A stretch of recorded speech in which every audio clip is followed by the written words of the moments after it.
In this video, I'll show you how to replace the battery in your Audi S5 key fob. All you'll need to get this done is a replacement battery, which is a CR2032.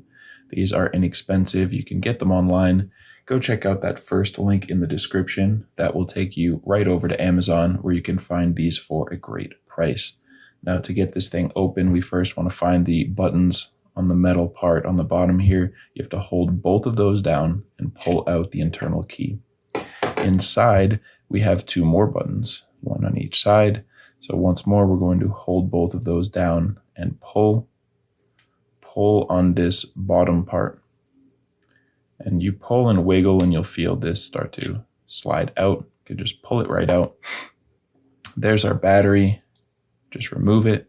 Dispose of your old battery. Take your new 2032. And when you're ready to put that in, make sure the positive side is facing down. And just click that into place like that, positive side down. Now to put this back in, if we have the buttons facing up, the battery should be facing down, and we'll slide that right in and click it all the way down. And last thing, just put the key on there and you are all set. So I hope you found this helpful. If you did, feel free to leave a like or a comment. And if you ever need help with another key fob, can come on back to this channel. We'll have you covered with a tutorial like this one.